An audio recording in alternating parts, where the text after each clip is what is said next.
Hello hello sir. Hello विजय sir. हाँ बोलो दीपक। Sir इधर लफड़ा हुआ है। तुम्हें पक्का यकीन है? हाँ सर। कहाँ हो तुम? इधर पानी चलने में। ठीक है, हम अभी पहुँचते हैं।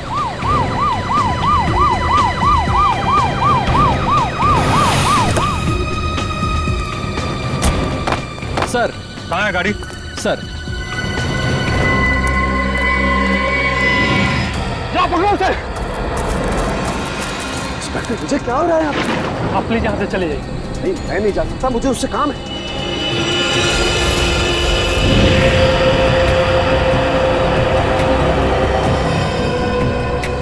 अब क्या करें सर? सीआईडी को फोन करना पड़ेगा।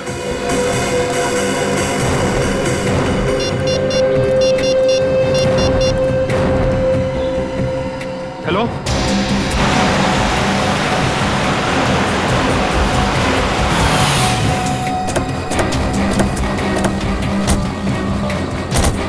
Hello sir. अंगद कहाँ है? सर गाड़ी के अंदर।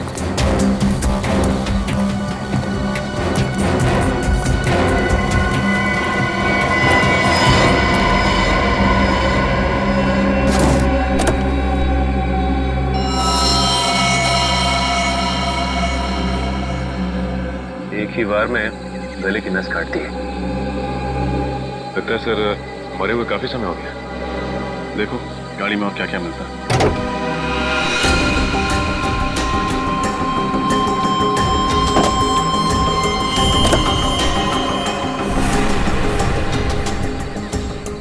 सर यहाँ ये और गाड़ी की पिछली सीट पे खून के धब्बे।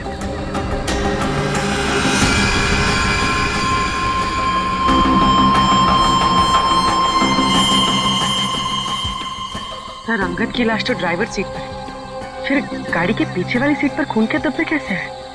हाँ पुर्री, ये बात तो है। आपको कैसे पता चला कि इंद्रानी और लक्षिता के मर्डर केस में अंगद का कनेक्शन?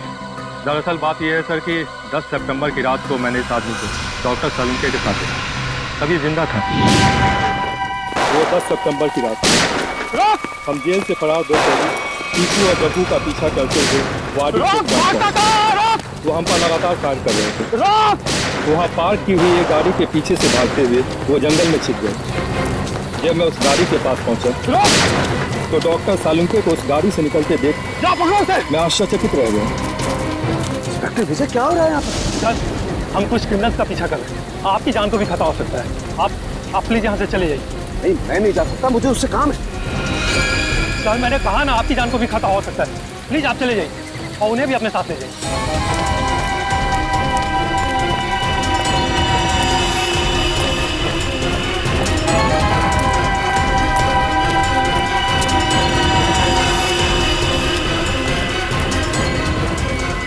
10 सितंबर को आपने डॉक्टर सालुंके को अंगद के साथ देखा था। 10 सितंबर को तो इंद्राणी और लक्षिता का खून हुआ था। सर हमने उनसे कहा था कि वो दोनों वहाँ से चले जाएं। वहाँ गोलियां चल रही थी, उनकी जान को खतरा था। लेकिन डॉक्टर सलूंके जिद करने लगे कि उन्हें इस आदमी से कुछ जरूरी बात करनी है। एक बात समझ में नहीं आई, लक्षिता और इंद्राणी के मर्डर से पहले सालुंके साहब अंगद को कैसे जानते थे? और आखिर ऐसी क्या बात थी कि वो उस रात अंगद से मिलने गए? ये सवाल तो डॉक्टर सालुंके से एसीपी सर ही पूछ सकता है। ये रही डॉक्टर सालुंके की तैयार की गई फॉरेंसिक रिपोर्ट जो उन्होंने सितंबर 11 को तैयार की थी। और इस फोल्डर में दोबारा की तैयार की गई पोस्टमार्टम रिपोर्ट है जो तारिका और मैंने मिलकर तैयार की। और क्या अंतर है दोनों में? डॉक्टर सालुंके की रिपोर्ट के मुताबिक इंद्राणी और लक्षिता का खून रात 9 और 11 बजे के बीच हुआ, जबकि सच तो यह है कि दोनों की मौत रात 8 बजे के पहले हो चुकी थी। क्या? 10 सितंबर की रात को मैंने इस आदमी को डॉक्टर सलूंके के साथ देखा था।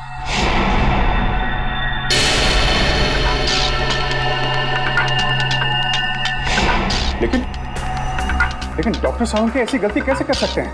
मुझे भी हैरानी हो रही है अभिजीत। और तो और लाश के ऊपर जो बुलेट वुंड थे उसकी साइज भी उन्होंने गलत लिखी थी। असली घाव तो इससे काफी छोटे थे। नहीं, सालुंके साहब ऐसी गलती कर ही नहीं सकते। कहीं ऐसा तो नहीं कि आप लोगों के हाथों से कोई गलती हुई हो? इसकी कोई गुंजाइश नहीं, हमने रीचेक किया था। एक बार पोस्टमार्टम हो चुका है, क्या दूसरी बार किया हुआ पोस्टमार्टम रिपोर्ट सही होता है? You are right officer. 24 घंटों के अंदर अंदर की गई पोस्टमार्टम रिपोर्ट सबसे एक्यूरेट होती है, क्योंकि उसके बाद बॉडी के ऑर्गन सड़ना शुरू हो जाते हैं। इसीलिए प्रिजर्व की गई लाशों पर ब्लड कल्चर्स और टॉक्सिकोलॉजी रिपोर्ट करना बहुत मुश्किल होता है। पर तो लक्षिता और इंद्राणी को मरे हुए तो 5 दिन हो गए। You are right officer. Doctor Tarika ने घाव के वीडियोज और फोटोज तब लिए थे जब घाव ताजे थे। इसे दोबारा ऑटोप्सी करने में हमें बहुत हेल्प मिली। डॉक्टर तारिका, आपने ये सब मैंने इसलिए किया अभिजीत, मुझे डॉक्टर सालुंके पर शक हो रहा था, वो पोस्टमार्टम ठीक से नहीं कर रहे। सॉरी। नहीं, तुम्हें परेशान होने की जरूरत नहीं है तारिका। तुम सिर्फ अपनी ड्यूटी कर रही थी, डॉक्टर सालुंके के साथ गद्दारी नहीं। और क्या है जो डॉक्टर सालुंके ने अपनी रिपोर्ट में नहीं लिखा है या गलत लिखा है डॉक्टर समीर? एक बहुत जरूरी बात, आइए मेरे साथ।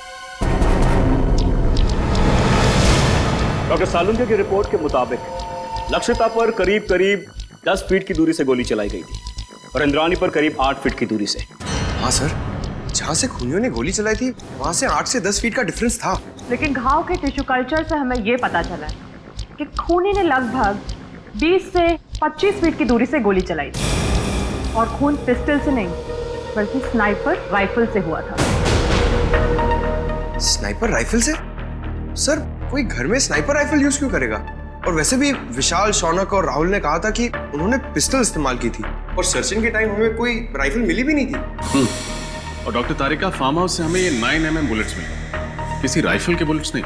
यही बात तो हम साबित करना चाहते हैं रजत, कि खूनी ने पिस्टल से नहीं बल्कि राइफल की हाई स्पीड बुलेट से खून किया था। और जब वो गोलियां लक्षिता और इंद्राणी के शरीर से बाहर निकल गई, तब खूनियों ने वो गोली कहीं छिपा दी हो। ये बात मैं आप सबको डेमोन्स्ट्रेट करके एक्सप्लेन कर सकता हूँ।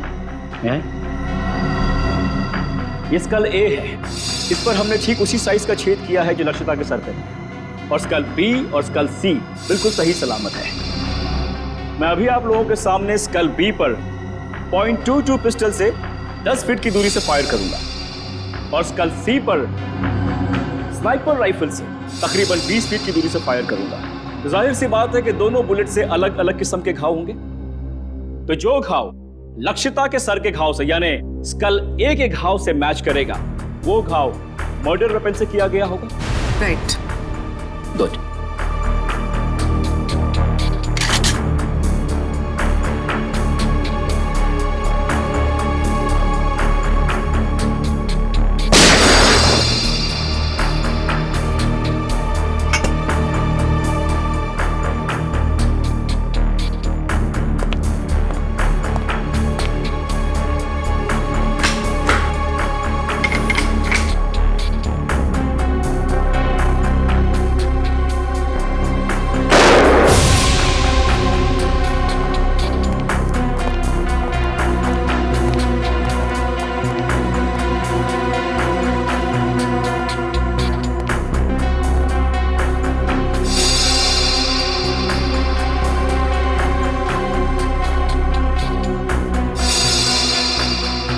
कहना बिल्कुल सही है सर, दोनों का खून राइफल से ही किया गया। हाई स्पीड बुलेट से जो घाव स्कल पर हुआ है, वही घाव लक्षिता के सर पर भी था। विश्वास नहीं हो रहा है सालुंके के साहब ने इतना बड़ा झूठ बोला हमसे। विशाल, शौनक और राहुल को लेकर आओ, उन्हें फार्म हाउस लेके चलते हैं, देखते हैं एग्जैक्टली वहां पे क्या हुआ था।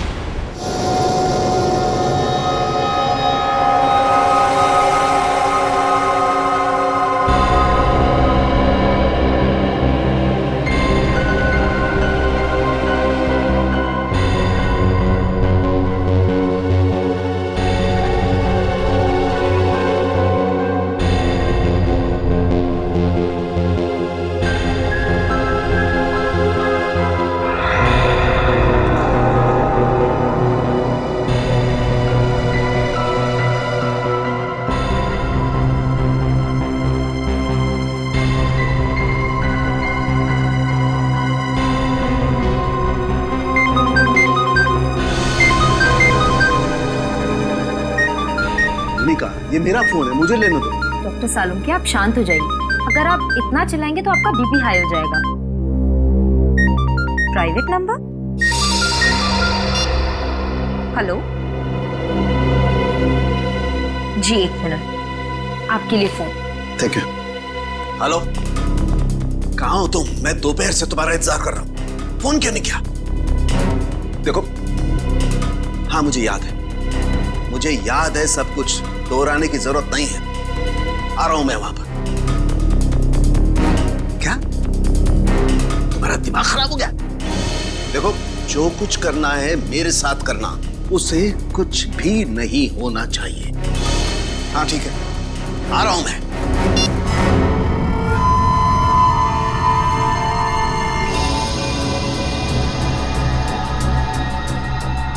तो लक्षिता और इंद्राणी यहां सोफे पे बैठे हुए थे। अब ठीक से याद करके बताओ कि 10 सितंबर की रात को यहां पे क्या हुआ था? क्या किया था तुम लोगों ने? सर, उस रात करीब 9-9:15 बजे होंगे सर। हम लोग पिस्तौल लेके जैसे ही फार्म हाउस के बाहर पहुंचे, यहाँ कोई वॉचमैन नहीं था। सर, हमने तय किया था कि हम पहले दोनों को शांति से समझाएंगे, अगर वो नहीं मानेंगी तो फिर उन पर गोली चलाएंगे। तो फिर तुमने उन्हें समझाने की कोशिश की? नहीं सर, जैसे ही हम लोग यहाँ पर पहुंचे, यहाँ पे बहुत अंधेरा था, सिर्फ टीवी की आवाज़ सुनाई दे रही थी। इससे पहले कि हम लोग कुछ करते, उन लोगों ने हम पे गोलियां चलानी शुरू कर दी। और उसके बाद तुम लोगों ने भी गोलियां चलानी शुरू कर दी? हाँ सर, क्या करते, उन्होंने शौनक को एक गोली मार दी थी। बस मेरी जान जाते जाते बची है सर, ये देखिए।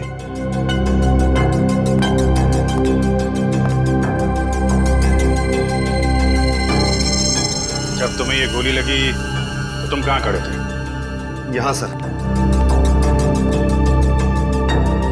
मैं यहाँ खड़ा था सर। जैसे ही मुझे गोली लगी, मैं वहां पर उस दीवार पर जाकर टकराया और मेरा सर वहां पर लग गया सर।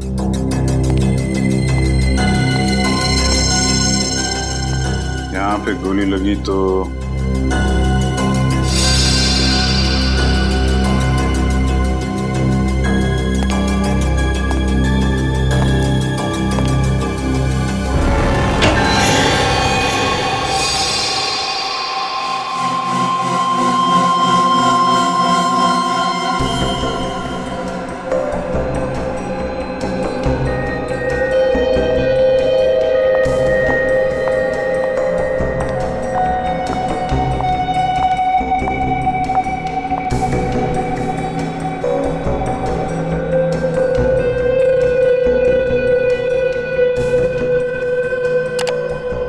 तारिका, गाड़ी की बैक सीट पर जो खून के धब्बे मिले हैं उनकी जांच हो गई है। 2 अलग अलग लोगों का खून है और दोनों में औरत का डीएनए मिला है।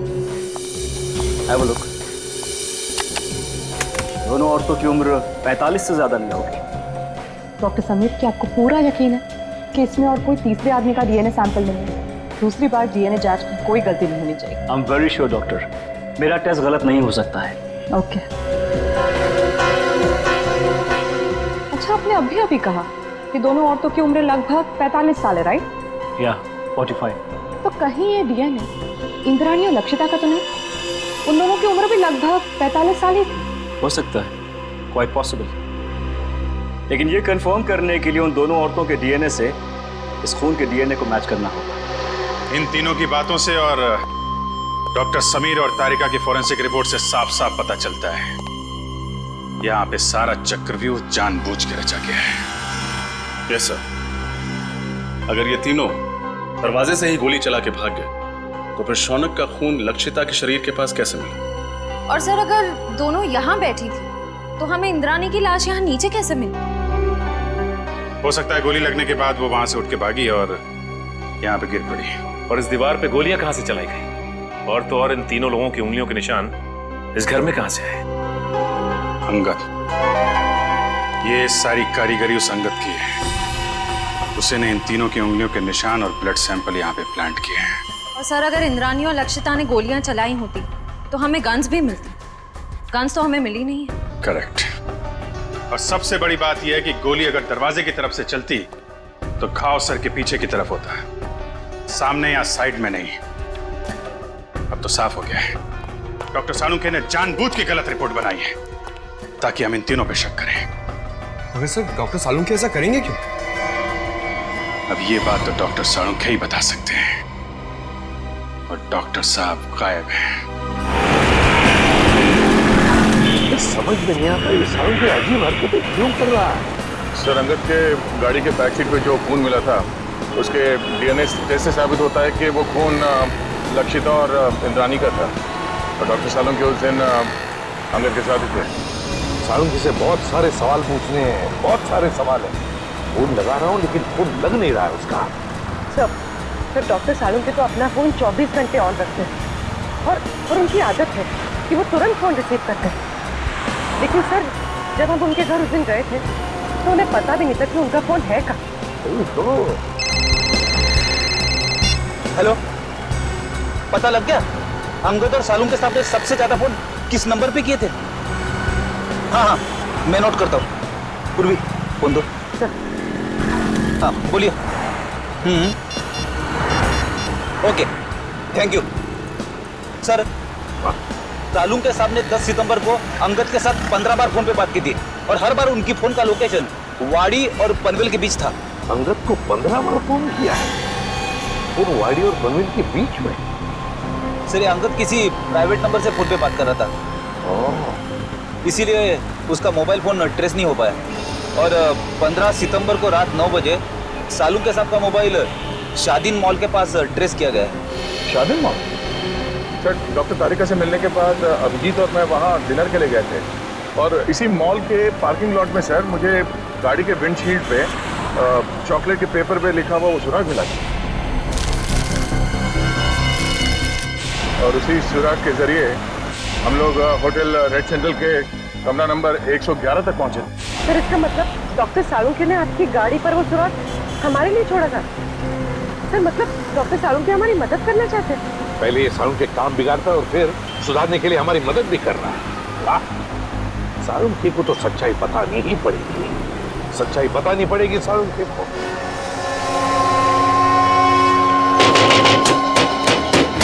सालुंके! सालुंके! डॉक्टर साहब! सालुंके साहब! सर, दरवाजा तोड़ दूं? तोड़ दो। डॉक्टर साहब! सालुंके! सालुंके! देखो उसे, देखो।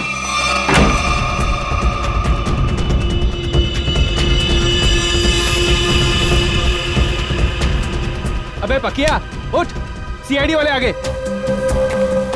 सालुंके! डॉक्टर साहब! डॉक्टर साहब!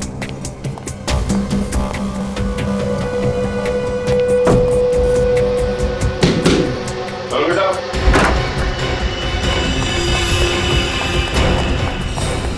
रुक जा! Salunke sir, Salunke sir.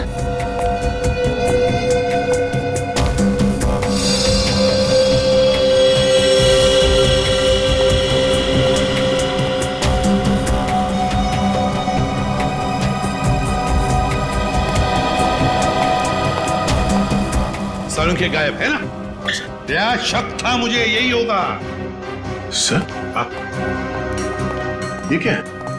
सालुंके का पुराना शौक, लकड़ी के मॉडल्स बनाना।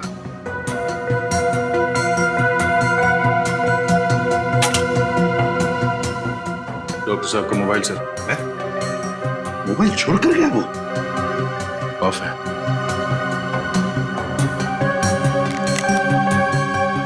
सर, इसमें ना तो बैटरी है ना सिम कार्ड। बैटरी भी नहीं, सिम कार्ड भी नहीं। सर, सालुंके सर तो कहीं नहीं, मगर अंदर के कमरे में काफी सारे मॉनिटर्स का सेटअप लगा है। CCTV monitor. CCTV monitors?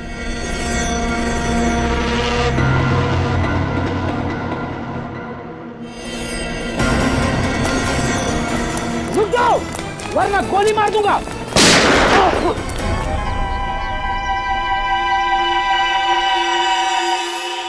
बच गया।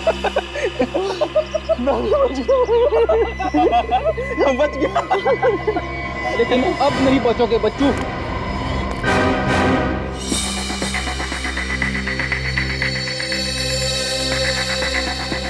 सर, हाँ,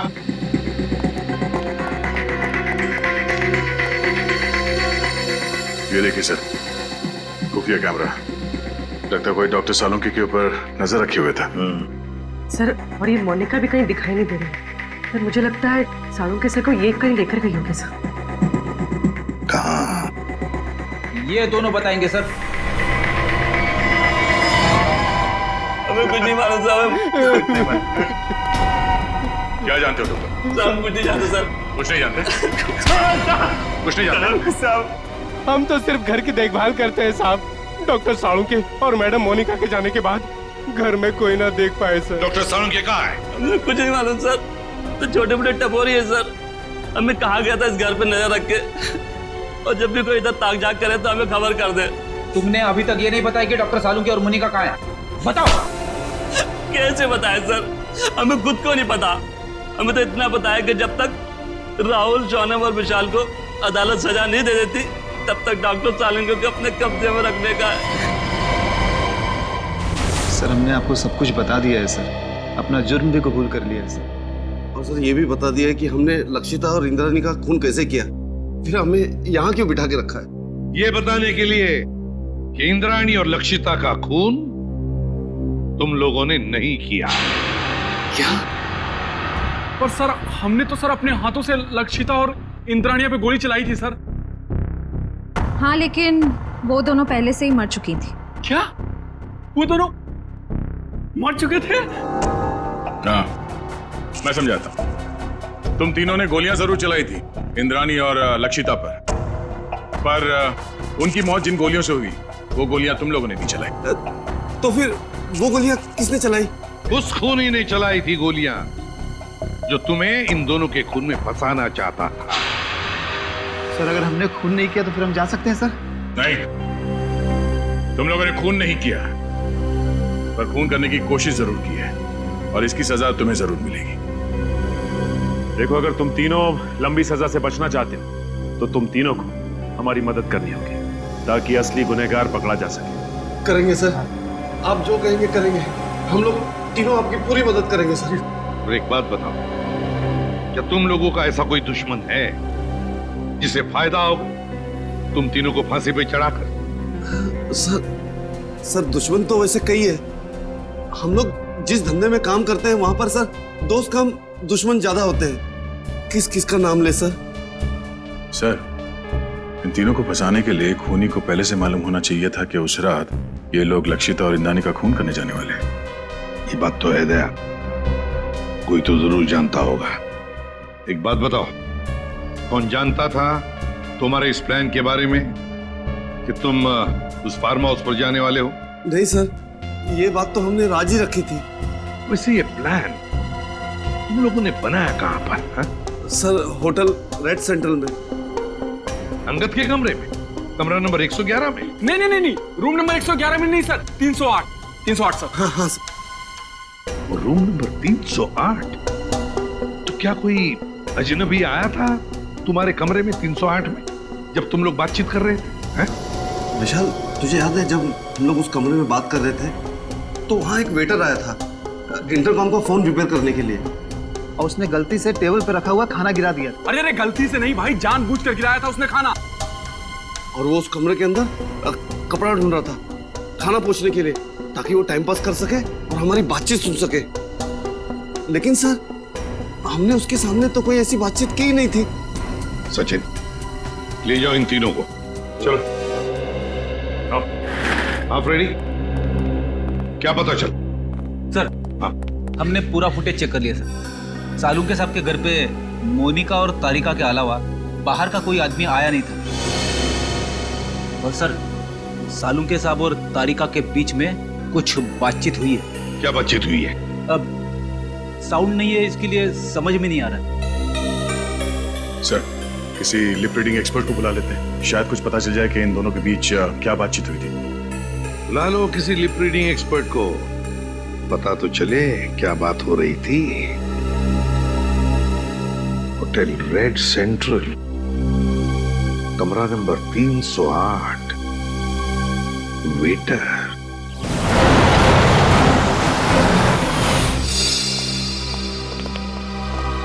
हेलो सर, आप लोग फिर से यहाँ? हमें कमरा नंबर 308 दिखाओ, जहाँ पे शौनक, विशाल और राहुल ठहरे थे सितंबर 10 को। क्यों, क्या हुआ? क्यों क्या बात नहीं, पहले चाबी दो और उस वेटर अमित को बुला।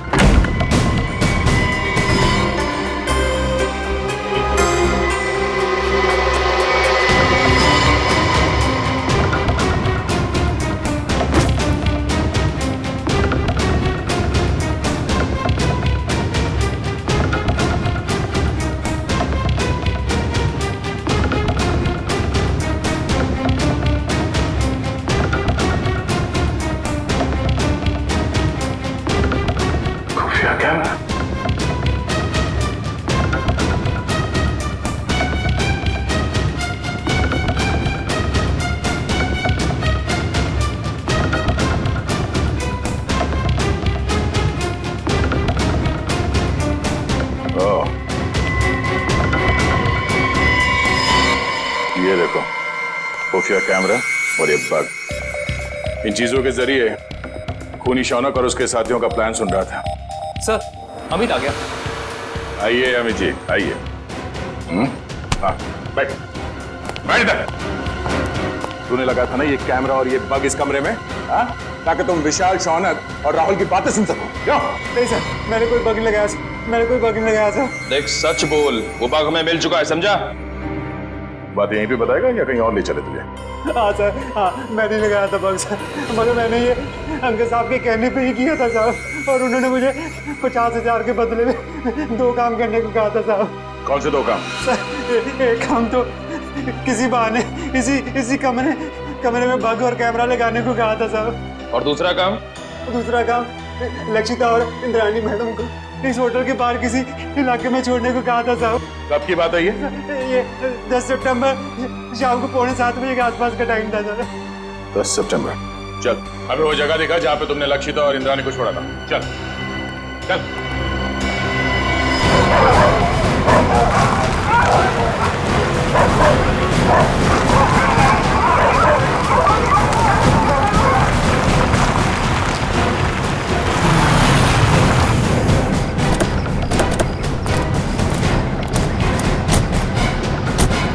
सर यहाँ पे छोड़ा था मैंने, और सर वो दोनों वहाँ पे खड़े थे, वहाँ पे। कुछ बात कर रहे थे वो?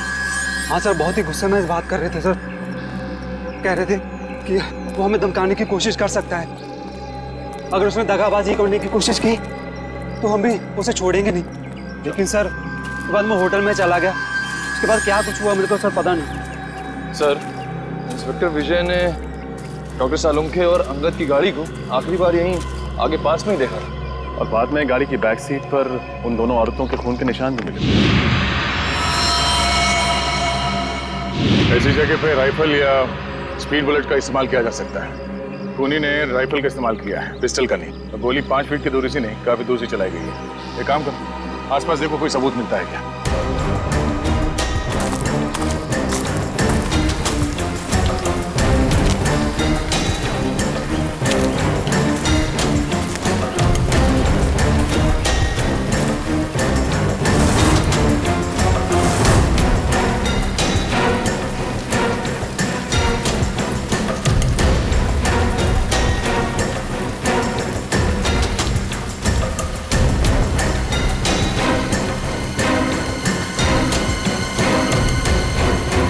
तो गोली और इस पे खून भी लगा हुआ है।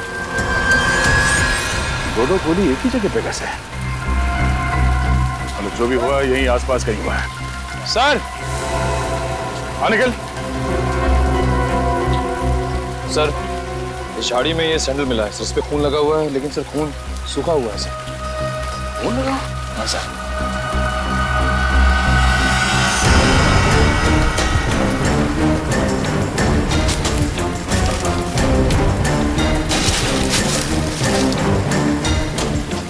सर ये तो लक्षिता मैडम का बैग है, मुझे अच्छी तरह से याद है। उस दिन होटल में वो यही बैग लेकर आई थी। लक्षिता मैडम का बैग? कैसे?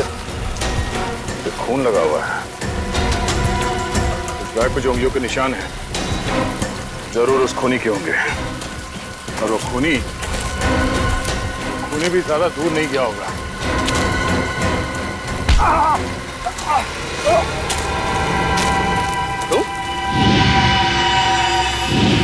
तो लक्षिता के फार्म हाउस के रखवाले तुम यहाँ क्या कर रहे हो? साहब मुझे माफ कर दो साहब, मैंने कोई खून नहीं किया साहब, मुझे तो आपके ऊपर नजर रखने के लिए कहा गया था साहब। सच बता, तूने झूठी गवाही क्यों दी? हमें पता चल चुका है कि तूने फार्म हाउस पे कोई खून होते हुए देखा ही नहीं, क्योंकि तुम्हारी लक्षिता मैडम और इंद्राणी मैडम, उन दोनों की मौत 7:30 बजे हुई, और यहाँ पे। साहब मुझे छोड़ दो साहब, मुझे अंकल साहब ने बोला था ऐसा करने के लिए साहब। अंगद मर चुका है।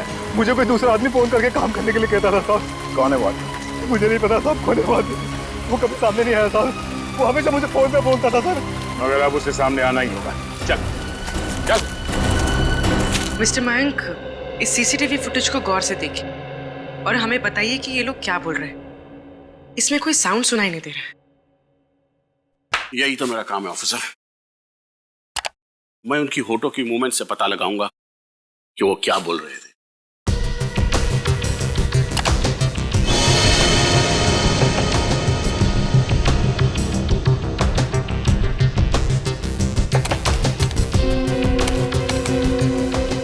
ACP sir,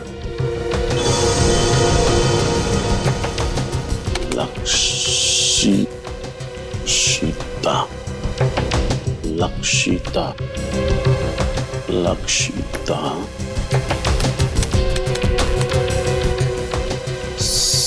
CID team.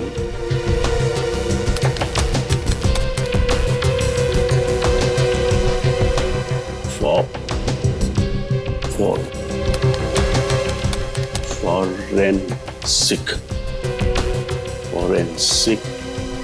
Abhijit, उस प्लॉट पर से जो पर्स मिला उस पर जो उंगलियों के निशान है वो खूनी के ही हैं। सर, ये खूनी बहुत चालाक है।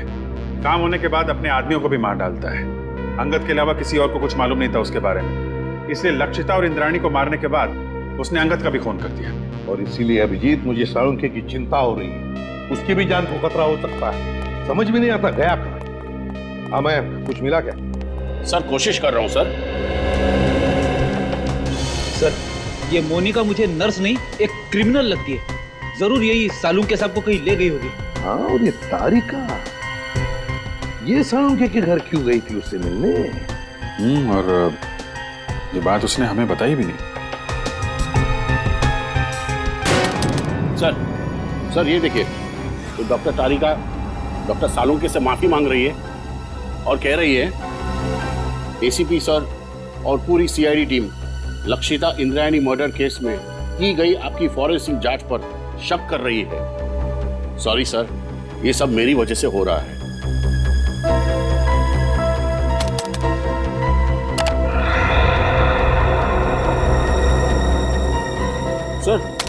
सर ये भी देखिए, डॉक्टर साळुंखे किसी के साथ फोन पर गुस्से में बात कर रहे हैं और कह रहे हैं जो करना है मेरे साथ करो, उस लड़की को कुछ नहीं होना चाहिए, मैं आ रहा हूं। उस लड़की को जाने दो। है कौन ये लड़की अभिजीत, जिसे साळुंखे बचाने की कोशिश कर रहा और फिर खुद गायब हो गया? कहां गायब हो गया ये साळुंखे? ये सारा चक्कर क्या है?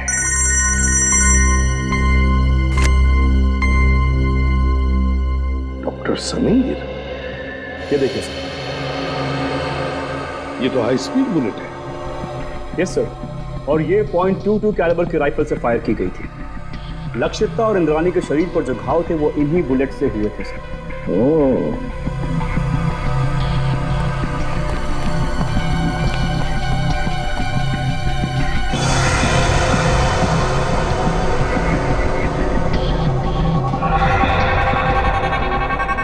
डॉक्टर समीर। Yes sir. ये अंगूठे का निशान है ना? Yes sir. ये ऐसे धुंधले क्यों है ये निशान? ये ठीक से मिले नहीं? नो सर, ये धुंधला नहीं, ये निशान ऐसे ही है। I explain. ये देखिए सर, खून से सनी हुई बाकी उंगलियों के निशान हैं इस बैग पर, लेकिन अंगूठे का निशान नहीं है सर।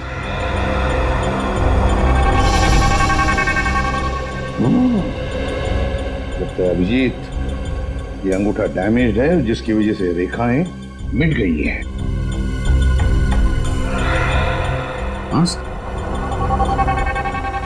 लगता है ऐसा हाथ मैंने कहीं देखा है। बिल्कुल सही अभिजीत, मैंने भी ऐसे अंगूठे वाले आदमी को देखा है। लेकिन अभिजीत, हम ऐसे अंगूठे वाले खूनी को तब तक नहीं पकड़ सकते जब तक हमें यह पता नहीं कि उसने साळुंखे को छुपा के रखा कहां है, और फिर साळुंखे किस लड़की को बचाने की कोशिश कर रहा है समझ में नहीं आ रहा है, और फिर क्यों? तो अब क्या करें सर? कुछ तो जरूर करेंगे, कुछ तो जरूर करेंगे। साळुंखे को तो ढूंढना ही है। जरा सोचो, साळुंखे ने फोरेंसिक का रिपोर्ट गलत बनाया था ताकि हम उस पर शक करें। और फिर उन्होंने दया के लिए होटल रेड सेंट्रल का सुराग छोड़ा, उसकी गाड़ी के वाइपर पे। उन्हें पता था कि हम उनके घर पे पूछताछ करने जरूर जाएंगे, और हमें पता चल जाएगा कि उनके घर पे सीसीटीवी कैमरे लगाए गए हैं। सर, डॉक्टर साळुंखे ने हर कदम पे बहुत होशियारी से हमारे लिए सुराग छोड़े हैं, तो अपने घर पे कोई ना कोई सुराग छोड़े बगैर तो जा नहीं सकते सर। लेकिन सर, हमें उनके घर पर ऐसा कुछ भी नहीं मिला था। है सुराग है। कौन सा सुराग सर? घर रेडी, घर, एक लकड़ी का छोटा सा घर। सीसीटीवी फुटेज में हमने देखा है कि साळुंखे घर से बाहर जाने से पहले एक छोटा सा घर बना रहा था। वो घर तो डॉक्टर तारिका के घर जैसा है सर। हाँ, तारिका कहाँ है? डॉक्टर समीर, तारिका कहाँ है? सर, अंदर की कार सीट पर जो खून के धब्बों के निशान मिले थे, उनकी जांच करने के बाद वो कहीं चली गई है। उसका फोन भी नहीं लग रहा। फोन? मतलब डॉक्टर साळुंखे फोन पे जिस लड़की को बचाने की बात कर रहे थे वो डॉक्टर तारिका है? हाँ अभिजीत, साळुंखे तारिका के घर ही गया है। इसका मतलब है साळुंखे और तारिका की जान खतरे में है।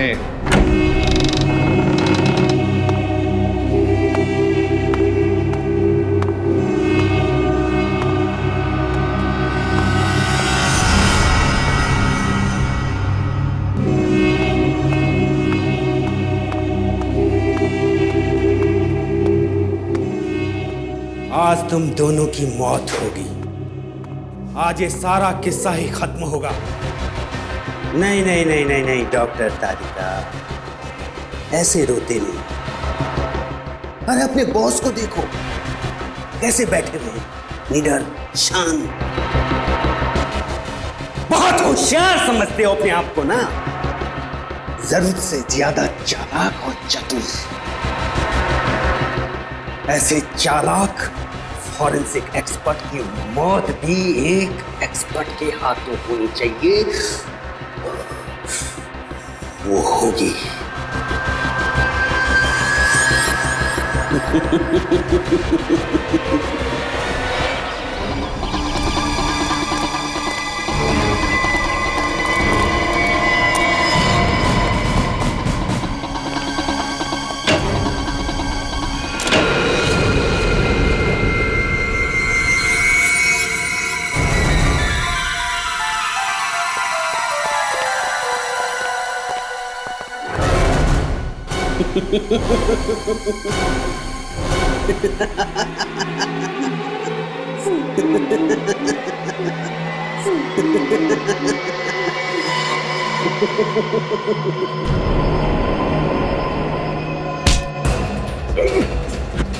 इंजेक्शन से दे दो तुषार, और किसी नहीं। सीआईडी मुझे जिंदा कभी नहीं पकड़ सकती है। मैं ये इंजेक्शन खुद इंजेक्ट करूंगा। नहीं नहीं।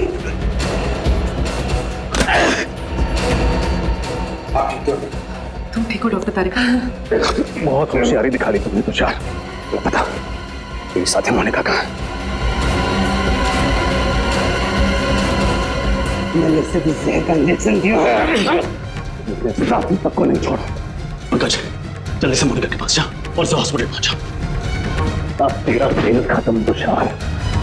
तूने डॉक्टर साळुंखे को बेईमानी करने पर मजबूर किया, लेकिन उन्होंने बेईमानी में भी ईमानदारी दिखाई और हमारे लिए सुराग छोड़ते गए। आपने मुझे धोखा दिया डॉक्टर साहब। अगर मुझे फांसी नहीं हुई तो जेल से निकलने के बाद मैं सीधे आपका खून करूंगा। अगर दोबारा डॉक्टर साळुंखे के साथ ऐसे बात की तो तू बोलने लायक भी नहीं रहेगा।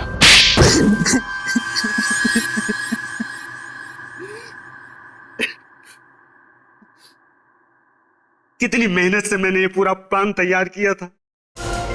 एक तीर में 5 शिकार, लक्षिता, इंद्राणी, राहुल, विशाल, शौनक, सबको एक साथ अपने रास्ते से हटाने का प्लान बनाया था मैंने। इंद्राणी और लक्षिता को तुमने क्यों मारा? क्योंकि मैं इनकी पूरी जमीन हड़पना चाहता था, इसलिए मेरे लिए इनका मरना बहुत जरूरी था। मैंने इन्हें इस तरीके से मारा कि इनके खून के इल्जाम में ये तीनों फंस जाएं और इन्हें फांसी की सजा हो जाए, क्योंकि इन तीनों ने लक्षिता और इंद्राणी को जान से मारने की धमकी दी थी। इसलिए सबको यही लगता कि खून इन तीनों ने किए। लेकिन इस सब में डॉक्टर साळुंखे को क्यों फंसाया तुमने? क्योंकि सीआईडी डॉक्टर साळुंखे पर बहुत भरोसा करती है।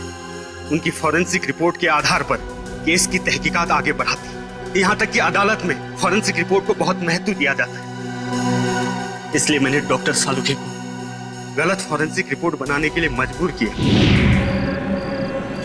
तुम्हारा दिमाग खराब है? तुमने पूरी की पूरी सीआईडी टीम के पीछे अपने स्नाइपर लगा रखे हैं? वो भी बहुत अच्छे स्नाइपर। इनका निशाना कभी चूकता नहीं है डॉक्टर साहब।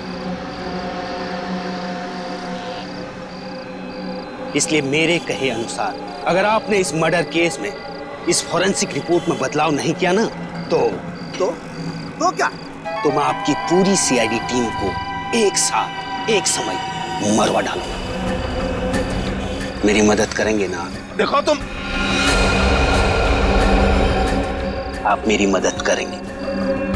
अगर आपने एक भी सीआईडी ऑफिसर को इन्फॉर्म करने की कोशिश की ना तो मैं पूरी की पूरी सीआईडी टीम को खत्म कर दूंगा। जरा सोचिए डॉक्टर साहब, 16 साल पुराने आपके दोस्त और सीआईडी टीम, इन सब की मौत के जिम्मेदार आप होंगे। आप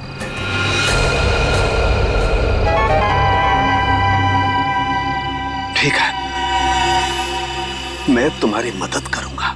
बहुत अच्छी। और हाँ, कोई होशियारी नहीं। हमारी हर चीज अभी रिकॉर्ड करेगा। तुमने डॉक्टर साळुंखे पर दबाव डालने के लिए हमारी जान लेने की धमकी दी। एक इंसान के पीछे एक हैवान छुपा हुआ है। अब बताओ, 10 सितंबर की रात को पनवेल के फार्म हाउस में क्या हुआ था? मुझे पता था अंधेरे में गोलियां चलाने के बाद राहुल, शौनक और विशाल को यही लगेगा कि उन्होंने लक्षिता और इंद्रानी को मार डाला है। जब वो वहां से भाग रहे थे तब मैंने वॉचमैन संतरू का इस्तेमाल किया। मुझे एक चश्मदीद गवाह की जरूरत थी जिसके बयान पर सीआईडी भी भरोसा करती और जो बाद में अदालत में भी तीनों के खिलाफ गवाही देता। प्लान तो तुमने बहुत मेहनत से बनाया था, लेकिन डॉक्टर साळुंखे की होशियारी और हमारी टीम की सूझबूझ और एकता के कारण तुम्हारा प्लान कामयाब नहीं हुआ। अब तुम्हारे खिलाफ ऐसा केस तैयार करेंगे कि इस डबल मर्डर के लिए तुम्हें फांसी ही होगी। साळुंखे, यार हमने तुम पर शक किया, मगर तुमने अपना सब कुछ दांव पर लगा दिया हमें बचाने के लिए। सॉरी यार। अरे सॉरी? हाँ सॉरी। कम ऑन यार। अरे मेरा फर्ज था ये सब कुछ करना। पिछले 16 साल से हम लोग एक परिवार की तरह से काम कर रहे हैं। सीआईडी मेरा अपना परिवार है यार।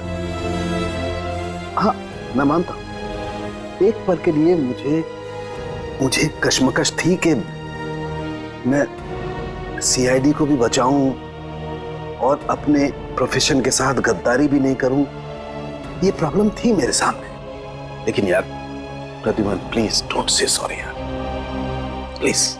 चलो ठीक है, जो हुआ सो हुआ, है ना, भूल जा यार। लेकिन सबसे खुशी की बात क्या है मालूम? जो तू सही सलामत वापस आया वन पीस में। आना ही था मुझे वापस। मुझे पूरा भरोसा था तुम लोगों पर। मुझे मालूम था तुम लोग मुझे कभी कुछ नहीं होने दोगे। तू रोता क्यों है? रो नहीं रहा हूं मैं यार, रो नहीं रहा हूं मैं यार। तुम नहीं सुधरोगे यार।